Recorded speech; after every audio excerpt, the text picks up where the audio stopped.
దోస్తులు ఇవాళ మన ఇంట్లో ఎండాకాలం కదా, స్నాక్స్ తినడానికి ఏం లేవు. మొన్న పట్టుకో తాలింపు వేసిన, ఇంకా అట్లే రోజైనా కూడా సాయంత్రం టైం తినడానికి బోర్గా ఫీల్ అవుతుంది కదా. ఎప్పటినో అనుకుంటున్నా మురుకులు చేద్దామా అని, కానీ కుదరలేదు. ఒకసారి విడిబందేమో. దోస్తులు అందరు ఎట్లుంటే మరి మంచిగా ఉన్నారులే. ఈరోజు మన ఇంట్లో పొద్దున్నే ఏంటి తెలుసా, నాస్టా పూరి అన్నట్టు.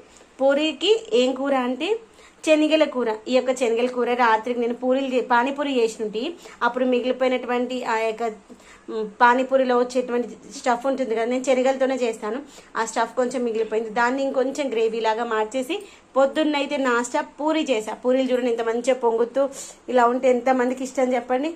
చాలామంది అనుకుంటా ఉంటారు కదా, అబ్బా పూరీలు చేస్తాను కానీ అస్సలు పొంగవు, ఆయిల్ బాగా పట్టేస్తుంది అనుకుంటారు. దానికి అలా ఆయిల్ పట్టకుండా పూరీలు మంచిగా పొంగాలంటే కొన్ని టెక్నిక్స్ ఉంటాయి, అవి ఫాలో అయితే మంచిగా పూరీలు మనం ఇంట్లోనే హోటల్ కంటే కూడా సూపర్గా చేసుకోవచ్చు.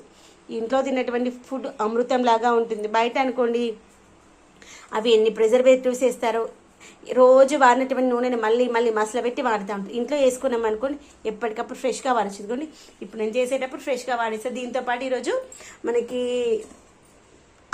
మురుకులు చేద్దామనేసి పిండి అయితే నానబెట్టేసుకున్నాను. ఇదిగోండి కర్రీ, చోలే కర్రీ. నైట్ ఉన్న మీ పానీపూరి కర్రీ ఉందన్నాను కదా, దాంట్లో ఒక 2 ఉల్లిగడ్డలు వేసేసి మంచిగా గ్రేవీ లాగా చేసేసాను. చూసారా, ఇలా వేస్ట్ చేయకుండా వాడుకుంటే మనము ఫుడ్ని వేస్ట్ చేయకుండా ఉంటాము, తర్వాత ఆరోగ్యంగా ఉండగలుగుతాము. అక్కడ నిన్న తింటే ఆరోగ్యంగా ఉంటామా అనకండి. ఏంటంటే ఫుడ్ వేస్ట్ చేయొద్దు. మనం ఈరోజు ఫుడ్ వేస్ట్ చేస్తున్నాము అంటే ఇప్పుడు రైతు ఎంత కష్టపడితే ఈ యొక్క ఫుడ్ మన వరకు వస్తుంది చెప్పండి. మనం పాడేయడం చాలా ఈజీ, కానీ అది సంపాదించాలి, అది తయారు చేయాలంటే రైతు చాలా కష్టపడతాడు. ఇంత ఫుడ్ మనం వేస్ట్ చేస్తున్నాం కాబట్టి వాటికి ఒకటి ప్లేస్లో 4 కాయాలని వాటికి కావాల్సిన రకరకాల పెస్టిసైడ్స్ వేస్తూ మనము గ్రోత్ని చేస్తున్నాం. దానివల్ల నష్టం మనకే కదా, అందుకోసం అని చెప్తున్నాను. ఇప్పుడు కోడే ఉంది. కోడేంటి, మనం తినేటువంటి చికెను 45 రోజులు 50 రోజుల్లో మనకు వస్తుంది. 50 రోజుల కోడి అంత పెద్దగా ఎలా అవుతుంది? దానికి కావలసినటువంటి ఎదుగుదల కావాల్సినటువంటి ఇంజెక్షన్స్ ఇవ్వడము, మెడిసిన్స్ ఇవ్వడం వల్ల అవుతుంది. అలా కాకుండా మనం ఆర్గానిక్లో ఒక కోడిని పెంచాలంటే దగ్గర సంవత్సరం అయితే పడుతుంది.